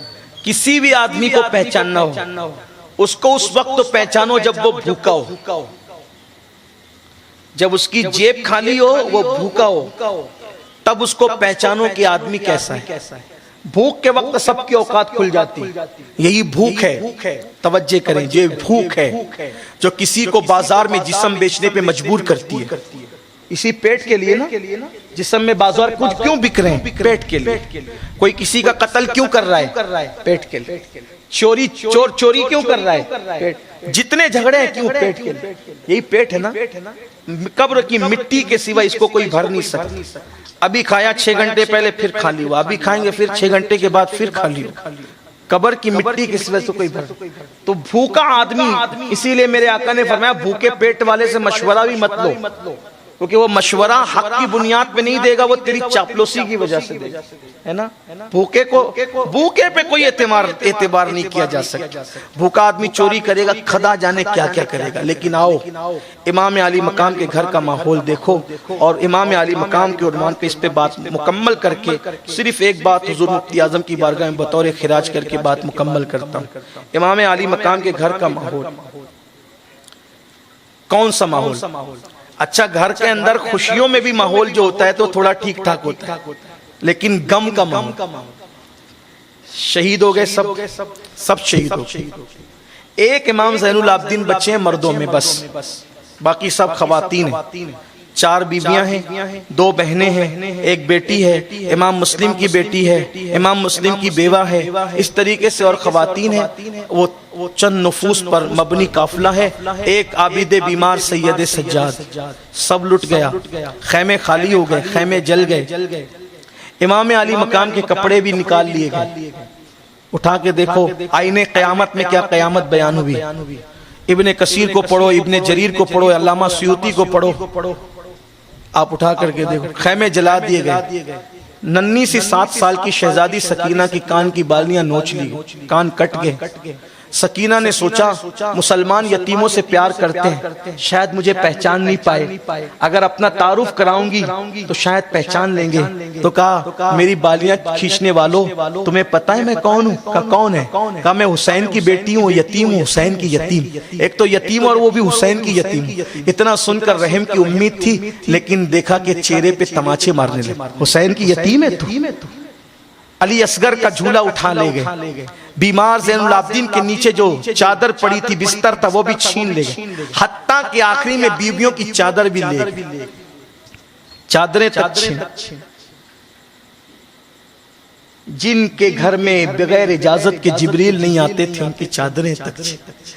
آخری میں یہ ہوا کہ 11 محرم کی صبح کو ان کے ہاتھ باندھے گئے, چھوٹوں کے ساتھ بڑوں کو, بڑوں کے ساتھ چھوٹوں کو. کیوں؟ کیونکہ چھوٹے جو ہیں قد کے تو وہ جھک کر بیٹھیں گے تو بڑوں کو بھی جھکنا پڑے گا, اور بڑے اٹھیں گے تو چھوٹوں کو تکلیف ہوگی.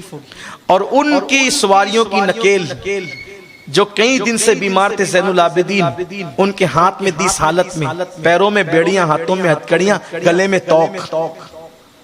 کون بھولے گا اس داستان کو؟ اقبال کہتے ہیں غریب سادہ وہ رنگی ہے داستان حرم, نہایت اس کی حسین ابتدا ہے اسماعیل. گلے میں توق ڈالا, ہاتھ میں ہتکڑیاں. لوگ سیدوں کے ہاتھ چومتے ہیں تو مجھے دیکھ کر کے کبھی وہ منظر یاد آتا ہے. ایک یہ سید ہیں جس کے ہاتھ چومنے لوگ دوڑ رہے سیدوں کی, ایک وہ سید تھا جس کے ہاتھ میں اللہ کے دین کے لیے ہتکڑی تھی, جس کے گلے میں توق تھا, پھولوں کا ہار نہیں توق, پتھر کا توق, لوہے کا توق, اور پیروں میں بیڑیاں تھی. امام زین العابدین امام محمد باقر سے کہتے ہیں باقر میرے ہاتھ میں جب پھوپھی امی کی سواری کی نکیل دی گئی تو مجھ سے اٹھا نہ جاتا تھا. میں نکیل لے کر کے مجھ سے کہا اٹھ کر کھڑے ہو جا. میں کھڑے ہوا لیکن گر پڑا. جب گر پڑتا تھا تو مجھ پر چابک پڑتی. یہ حالت تھی. بہرحال کیسے انہوں نے وہ دن نکالے, کیا ان کے مصائب تھے, تاریخ میں موجود ہے, بیان بھی ہوتے ہیں. جو بیان کرنا چاہتا ہوں وہ یہ لٹا پیٹا قافلہ کوفہ میں پہنچا. جب کوفہ قافلہ گیا تو اعلان کیا گیا, ایک مورخ لکھتا ہے ایک اعلان کیا گیا کہ جو لوگ راستے پہ بیٹھ کر لوگوں کا مال لوٹتے تھے ان لٹیروں کو ہم نے قتل کر دیا اور ان کے بیوی بچوں کو قیدی بنا کر کے لایا جا رہا ہے. تو ذرا کوفہ والے تماشا دیکھنے باہر نکلے کیونکہ ان کو خیال تھا کہ اگر امام حسین کو قتل کر کے لا رہے یہ کہیں گے تو تب تو ہنگامہ ہو جائے گا, کوئی باہر نکلے گا نہیں, بہت فساد ہوگا. تو کیا اعلان کیا تاکہ دکھائیں, لوگوں کو دکھائیں کہ ہم نے کیا کیا ہے. اعلان کیا تھا؟ لٹیروں کو قتل کیا, ان کے بچوں کو بیویوں کو قیدی بنا کے لانا. تو کوفہ والوں میں جوش تھا, ذرا دیکھیں تو ان بہادروں نے کن لٹیروں کو قتل کیا اور ان کی بیوی بچے آ رہے ہیں. تو کوفہ والوں میں ابھی بھی محبت علی باقی تھی کیونکہ مولا کائنات نے ایک وقت تو گزارا تھا کوفہ کے اندر, سیدہ زینب نے ایک وقت تو گزارا تھا, حسنین کریمین نے ایک زمانہ گزارا تھا. تو ان کو انتظار تھا کوفہ والوں کو کہ کون آ رہا ہے ذرا دیکھتے ہیں. تو ان کو یہ بات تھی کہ اگر جو قیدی آتے ہیں نا, قیدی لوگ, ان قیدیوں کو اگر کھانا کھلاؤ تو ثواب زیادہ ملتا ہے. قیدیوں کو کھانا کھلانے سے, صدقہ دینے سے بلائیں ٹلتی ہے, ثواب ملتا ہے, اجر ملتا ہے. قرآن میں بھی قیدی کو کھانا کھلانے کا تذکرہ ہے, یتیم کو کھانا کھلانے کا تذکرہ ہے, تو مسکین کو کھانا کھلانے کا تذکرہ ہے. تو ان لوگوں نے سوچا قیدی آ رہے ہیں, قصور تو ان کے مردوں نے کیا لیکن ان کی وجہ سے بیویاں اور بچے قیدی بن گئے, ہم انہیں صدقہ دیں گے. تو جب وہ کٹے ہوئے سر آگے آئے, رات کے وقت تو قافلہ پہنچ چکا تھا, باہر کوفہ میں رکایا کہ رات کو ہم دکھا نہیں سکیں گے لوگوں کو, صحیح میں نظر نہیں آئے گا تو تماشا نہیں ہوگا, تو تماشا کر رہے ہیں تو صبح لے جاؤ. اور صبح جب کٹے ہوئے سر آئے تو وہ پہچانے نہیں جاتے تھے, گرد میں, غبار میں, خون میں سب چہرے لپٹے ہوئے تھے کیونکہ شہادت ہوئی تھی نا, وہ پہچانے نہیں جاتے تھے چہرے. پیچھے بیویاں تھی. سیدہ زینب اس کا منظر یوں بیان کرتی ہے, فرماتی ہیں کہ جب کوفہ آیا اور تماشا دکھانے لگے تو ہم نے اپنے چہرے چھپا لیے, ایک دوسرے سے چہرے چھپا لیے, اونٹ کے کجاوے سے چہرے چھپا لیے. تو سیدہ سکینہ کو اور سیدہ زینب کو ایک ساتھ باندھا گیا تھا رسی سے, اور اونٹ کی ننگی پیٹھ پر دونوں کو بٹھایا گیا. تو جس وقت تو کوفہ میں پہنچے تو کوفہ کی عورتوں نے کہا صدقہ, صدقہ, روٹیاں, کھجور اور کچھ کھانے پینے کی چیز چھتوں پہ چڑھ کے پھینکا, اے مسکینوں, اے قیدیوں, یہ صدقہ ہے.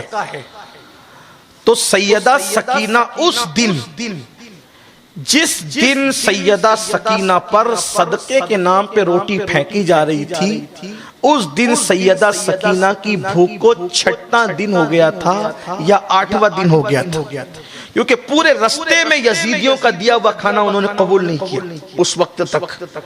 اب آپ مجھے بتائیں 6 دن یا 8 دن کی بھوک, دونوں قول آپ الگ الگ ہیں, اگر کم سے کم 6 دن بھی پکڑ لیں, 8 دن نہ پکڑیں, اور اس وقت کی بھوک کے وقت بچی کتنے سال کی ہے؟ صرف 7 سال. بچی کیا کہوں, شہزادی, میرا مذہب و مسلک ادب ہے, شہزادی سکینہ کتنے سال کی ہے؟ صرف 7 سال. بھوک کتنے دن کی ہے؟ 6 دن کی. غم, اندوہ, ہر قسم کا امتحان جھیل کر آئی ہیں. ارے اگر 24 گھنٹے کا تو روزہ ہوتا بھی نہیں, 16-18 گھنٹے کا روزہ ہو تو افطار کے وقت لوگوں کے ہاتھوں سے تسبیحاں گرتی ہیں. لوگ کہتے ہیں مؤذن کہیں اذان دینا بھول تو نہیں گیا, اعلان کرنا بھول تو نہیں گیا. یہ کیفیت ہوتی, کوئی شربت کو تکتا ہے, کوئی کھانے کی چیزوں کو تکتا ہے. یہ 16-18 گھنٹے کے روزے کا حال ہوتا ہے.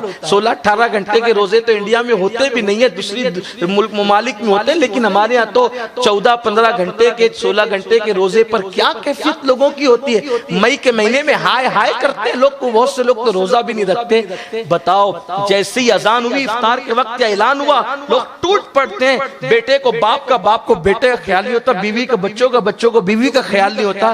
6 دن کی بھوکی شہزادی سکینہ ہے, اور جب صدقے کی روٹی یہ آواز کے ساتھ آتی ہے, اے قیدیو یہ صدقہ لو, صدقہ, تو سکینہ سیدہ زینب سے پوچھتی ہے, پھوپھی امی, ہم آل رسول ہیں, ہم پہ صدقہ نانا نے حرام کیا ہے, تو کیا 6 دن کے بعد صدقہ حلال ہو جاتا ہے؟ 6 دن کی بھوک کے بعد کیا ہم پہ صدقہ اب حلال ہو گیا؟ صدقہ حلال ہے؟ تو سیدہ زینب نے غصے میں کہا, کوفہ والوں، ہم صدقہ کھانے والے لوگ نہیں ہیں، ہم آل رسول ہیں، آل رسول۔ تب ان کو پتا چلا کہ اس حالت میں کون آیا ہے۔ آپ سے پوچھتا ہوں، صدقہ سود کی طرح حرام نہیں ہے۔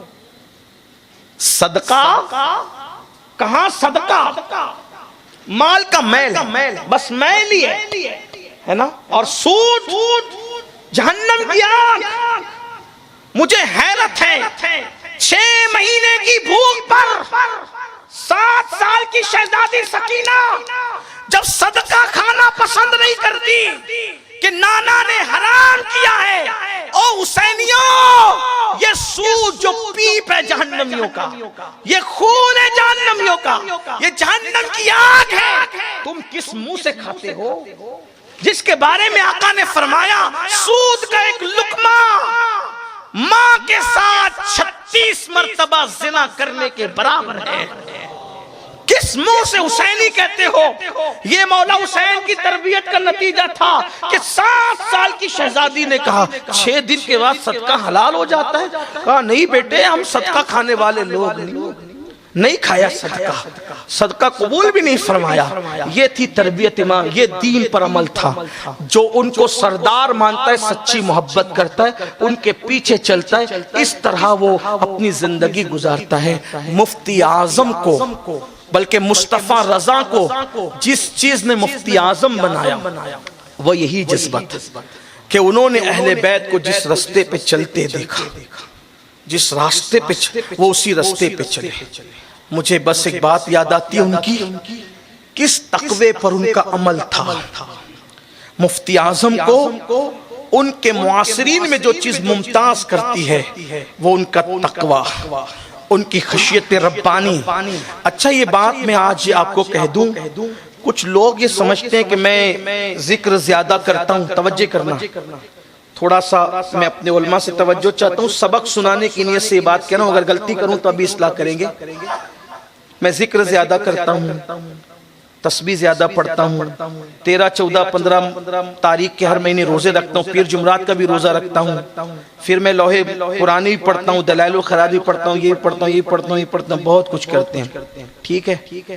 میں ولی ہو گیا، اشراق بھی پڑھتا ہوں، چاشتی پڑھتا ہوں، تہجد بھی پڑھتا ہوں، ولی سے کم سمجھتی نہیں۔ ایک بات یاد رکھیے، انسان کثرت عبادت کی وجہ سے ولی نہیں بنتا،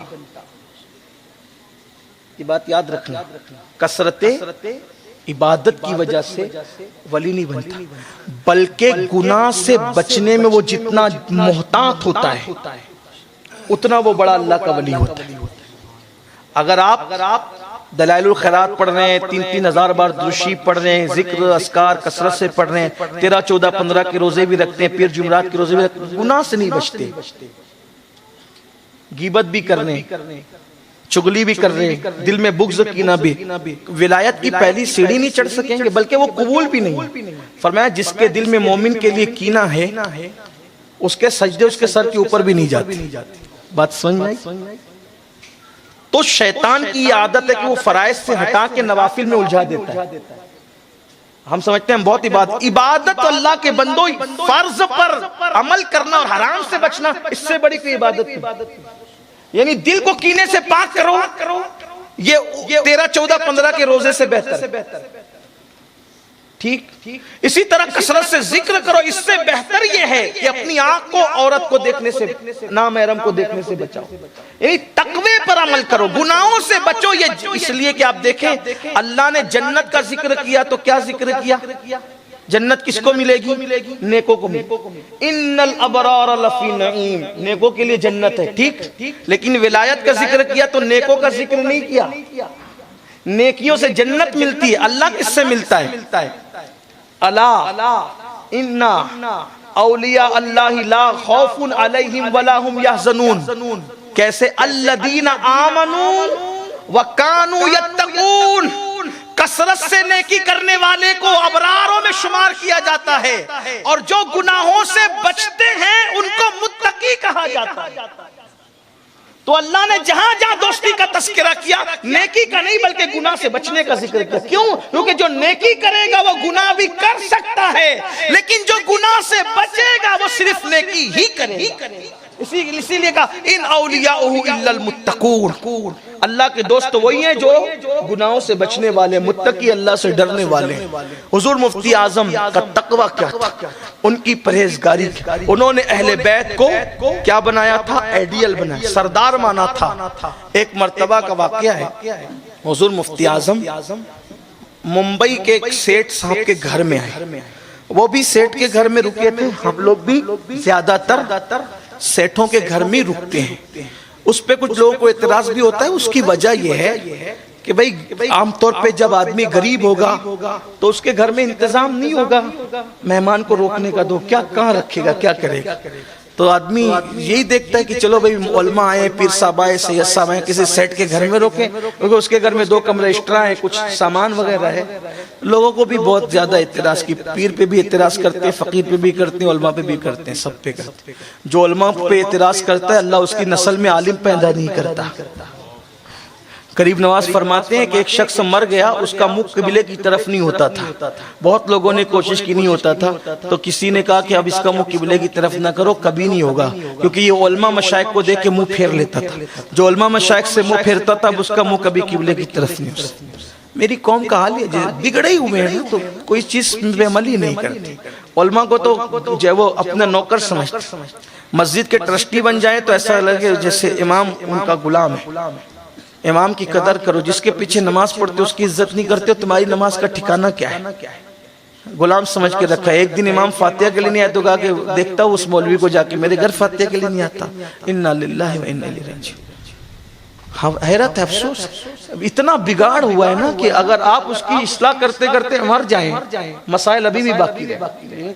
کسی شاعر نے کہا تھا وہ چاہتا تھا دامن میرا رفو کرنا، وہ چاہتا تھا دامن میرا رفو کرنا، اسے کیا خبر کہ اندر سے کٹ گیا ہوں میں. جو اندر سے کٹ جائے اس کا دامن رفو کرنے سے فائدہ کیا ہے؟ تو بڑے نقصانات ہیں، بڑے ہم نے مسائل کیے. بہرحال حضور مفتی اعظم رکے ہوئے تھے ایک سیٹھ صاحب کے. آپ اس کے باتھ روم میں تشریف لے گئے. اس کے باتھ روم میں گئے تو دیکھا کہ اس کے باتھ روم کے قریب میں جو واش بیسن لگا ہوا ہے نا، جو لگا ہوا ہے اس سے پانی کے قطرے ٹپک. تھوڑا سا غور کیجئے اس پر. ہو سکتا ہے شاید آپ کے سر کے اوپر بھی جائے، لیکن سمجھنے کی کوشش کرو گے تو بہت کچھ ہے اس میں. اپنے گھروں میں بھی باتھ روم میں نل ٹپکتا رہتا ہے نا، قطرہ قطرہ. حضور مفتی اعظم نے اس کو بلایا، سیٹھ صاحب کو. آج کل تو سیٹھوں کی اصلاح کرنا ہی بڑا مشکل کام ہے. جس کی اصلاح کرو تو دوبارہ کہے گا انہیں روکنا ہی نہیں ہے بھی ایسے. ٹھیک ہے، نہ روکیں لیکن انسان کو چاہیے اللہ کی رضا. لوگوں کو اپنی مراد نہ بناؤ، لوگوں کی مراد بنو. اور آج ہم لوگوں کو مراد بنا رہے ہیں. فلاں صاحب کی تعریف کریں گے تو یہ فائدہ ہو جائے گا. وہ کوئی کچھ نہیں دیتا. کوئی کڑکا کڑکے کو کیا دے گا؟ کوئی محتاج کسی محتاج کو کیا دے گا؟ اگر توقع کرنا ہے، توکل کرنا ہے، دل لگانا ہے تو پھر رب محمد سے لگاؤ. جو دیتا ہے تو دینے والا بنا دیتا ہے. کسی سے دل مت لگاؤ. سب کو رکھو، باہر رکھو، دل میں یار کو رکھو. یہی تصوف ہے، یہ جانے تصوف، یہی ولایت کی طرف لے جانے والا. سیٹھ صاحب کو بلایا، دیکھو کہ تمہارے نل سے پانی ٹپک رہا، یہ حرام ہے. پانی کا اس طرح ضائع ہونا ایک ایک قطرہ یہ حرام ہے، اسراف حرام ہے. یہ نل درست کر لو. جی حضور درست کر لوں گا. آئی گئی بات ہو گئی. حضرت چلے گئے. پھر دوبارہ آئے، پھر وہیں رکے. پھر دیکھا، پھر فرمایا میں نے تجھے کہا تھا نا یہ درست کر، یہ حرام کام تیرے گھر میں ہو رہا ہے، اب یہ نہیں دکھنا چاہیے. جی حضور اب نہیں ہوگا. پھر حضرت چلے گئے. تیسری مرتبہ آئے تو گھر میں سامان رکھنے سے پہلے نل کے پاس گئے اور اس کو دیکھا، اس سے پانی ٹپک رہا تھا. سامان اٹھایا، خادم سے کہا سامان اٹھا. میں بھی اپنا سامان اٹھاتا ہوں. جس گھر میں حرام کام ہو رہا ہو اس گھر میں مصطفیٰ رضا نہیں رک سکتا. یہ لوگ ہوتے ہیں موت کے بعد جن کی چادریں جو اپنی انگلیوں سے دباتے ہیں نا، یہ وہ لوگ ہوتے ہیں۔ یہ مفتی اعظم تھے، اور کیا ان کا تذکرہ کروں، امام حسن اور امام حسین کے ایسے پرتو تھے مفتی اعظم۔ مجھے ان کے ایک بہت معتبر اور معتمد خلیفہ کے بیٹے نے بتایا کہ حضور مفتی اعظم کو آخری عمر میں کسی حاسد نے زہر دے دیا تھا، اور یہ بات ان کے طبیب نے بتائی ان کے خلیفہ کو، خلیفہ نے بیٹے کو بتایا، بیٹے نے مجھے بتایا، وقت آنے پہ نام بھی بتا دوں۔ تو میں آتے آتے سوچ رہا تھا، میرے بھائی حافظ امین صاحب نے مجھے فرمایا کہ مفتی اعظم پہ بھی کچھ بول دینا، تو میں نے سوچا کہ مفتی اعظم کیسے آدمی ہے کہ حسن پاک اور حسین پاک کو اپنے لیے آئیڈیل بنایا، تو اللہ نے ان کی موت کا سبب میں حسنیت کی خیرات بھی رکھ دی اور حسینیت کی خیرات بھی رکھ دی۔ امام حسن کو زہر دیا گیا، یہ برکت بھی اس عاشق رسول کو مل گئی کہ ان کو زہر دیا۔ ان کے طبیب نے بتایا، آپ کب تحقیق کریں گے تو آپ کو پتہ چلے گا، ان کے طبیب نے جو علاج کرتا تھا کہ یہ زہر دیا گیا، ختم نہیں ہوگا۔ اسی لیے آپ پر لوگوں نے بتایا کہ 3 سال تک غشی کی کیفیت میں عالم سکر میں رہتے، لیکن اس سکر اور غشی کی کیفیت میں بھی لوگوں نے یہ کرامت دیکھی کہ جب نماز کا وقت آتا تو ہوش میں آ جاتے، اور آپ کو اٹھا کر کے کھڑا کیا جاتا، جب نماز شروع کرتے وقت کھڑا کیا جاتا پکڑ کے، نماز شروع کر دی، اب کسی کے پکڑنے کی ضرورت نہیں رہتی، خود ہی رکوع و سجود کرتے۔ یہ مفتی اعظم تھے۔ تو یہ ہوا کہ ان کو زہر بھی دیا گیا، اور دوسرا ان میں حسینیت کی خیرات بھی تھی، رنگ حسینیت بھی تھا۔ وہ بیان سن لیں، ایک بار کسی کے یہاں ممبئی میں ٹھہرے ہوئے تھے، اور ان کی عادت تھی تقریر وغیرہ نہیں کرتے تھے، وہ بس ایسی کوئی سامنے آ گیا تو اس کو پکڑ کے اصلاح کرتے۔ مثال کے طور پہ کسی کا بٹن کھلا ہوا ہے، دے دے بھائی بٹن لگا لو، بٹن لگوا دیتے۔ کوئی جو ہے وہ ایسی گھڑی پہنا ہوا ہے جو ممنوع ہے، وہ اتروا لی، اس کو اتار دو۔ ایسا کپڑا پہنا ہوا ہے جو ممنوع ہے، یعنی وہ ٹوک دیتے تھے، کسی کو بھی ٹوک دیتے۔ بلکہ ایک مرتبہ اندرا گاندھی ملنے کے لیے آئی تو آپ نے انکار فرمایا، وہ عورت ہے، عورت سے کیسے ملیں گے؟ آج کل تو ہم دیکھتے ہیں کہ لوگ رمضان ٹرانسمیشن کے اندر جب عورتوں کے ساتھ بیٹھ کر کے رمضان کے پروگرام چلا رہے ہوتے ہیں، بڑی بڑی داڑیاں ہیں، عورتیں ساتھ بیٹھی ہوئی۔ آج کیا ہو گیا معیار کچھ سمجھ نہیں آتا، اور یہ بات بھی ہے کہ بولو تو اچھا بھی نہیں لگتا۔ لوگ کہتے ہیں یار یہ سب کو کسی کو چھوڑتے نہیں ہے، بھائی شریعت اسی کا نام، بلکہ میں کہتا ہوں حسنیت نام اس کا ہے کہ اگر تمہارا ذاتی معاملہ ہو تو پیچھے ہو جاؤ، اور حسینیت نام اس چیز کا ہے دین کے معاملے میں جان بھی لٹا دو۔ ذات کا معاملہ ہو تو پیچھے ہو جاؤ، اور دین کا معاملہ ہو لڑ پڑو پھر کسی سے بھی، پھر دنیا مخالف ہو جائے پھر لڑ پڑو دین کے معاملے میں۔ لیکن جب پہلے لڑائی نہیں ہے، لڑائی سے پہلے امام نے کتنے خطبے دیے، ہم لڑنا نہیں چاہتے، ہم قتل نہیں چاہتے، لیکن یہ آخری سٹیپ ہے لڑنا۔ جب کوئی راستہ نہ ہو تو لوگ آخری کو پہلا بنا دیتے، تو پہلا مت بناؤ آخری کو۔ بہرحال تو حضور مفتی اعظم رحمۃ اللہ علیہ تعویذ دیتے تھے، تعویذات، اور ان کے تعویذات تو ہندو مسلم سکھ عیسائی سب لے کے جاتے تھے۔ اور اللہ کے بندے میں کیا تاثیر تھی کہ جس کو تعویذ دے دیا اس کی زندگی بدل گئی۔ اور تعویذ دینے سے پہلے کہتے تھے بیٹا نماز پڑھے گا تو تعویذ اثر کرے گا، ورنہ تعویذ اثر نہیں کرے گا۔ اور کبھی تعویذ کے بدلے میں کسی سے پیسہ نہیں لیا، کیونکہ ان کے والد کی زندگی سامنے تھی۔ ایک بندہ آیا، مٹھائی دیا، اعلیٰ حضرت کو مٹھائی دیا، مٹھائی دی کر کے آپ نے مٹھائی لے کے رکھ لی، کہا کیا کام ہے؟ کہا کچھ نہیں۔ کہا مٹھائی کس لیے لائے تھے؟ کہا حضور تحفے میں ایسی لائے تھے۔ پھر تھوڑی دیر بیٹا کچھ کام ہے بولو، نہیں حضور کچھ نہیں، ایسی لایا تھا، ایسی آیا تھا۔ مٹھائی کا لے کے جاؤ گھر میں رکھ دو، اندر زنانہ خانے میں دے دو، دیا۔ پھر سے کہتا حضرت ایک تعویذ چاہیے۔ اعلیٰ حضرت نے تعویذ دیا اور کہا مٹھائی واپس لاؤ، مٹھائی واپس لائے، یہ تعویذ بھی لے مٹھائی بھی لے جاؤ۔ کہا حضور مٹھائی کیوں واپس ہو رہی؟ کہا یہاں تعویذ دیے جاتے ہیں، تعویذ بیچے نہیں جاتے ہیں،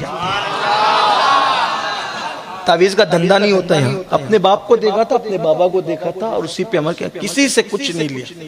ایک ایک کو ایک ایک ٹائم میں 10 تعویذات دی، حضور مفتی اعظم کی زندگی کھلی تو مجھے ایسا لگتا ہے کہ میں کہاں تک ان کی بات کروں، لیکن ایک بات کرتا ہوں کیونکہ وقت ہو گیا ہے، مجھے جانا بھی ہے۔ اور تو آپ رکے ہوئے تھے تعویذات دیتے، آج تو تعویذات بھی منہ دیکھ کر دیے جاتے ہیں، اللہ ماشاءاللہ۔ رکشہ ڈرائیور آ جائے، کچھ پڑھا نہیں پڑھا، اور اگر کوئی مالدار آئے تو حاجی صاحب بیٹھو، پھر 2-5 منٹ پڑھا جاتا ہے، پھر دم۔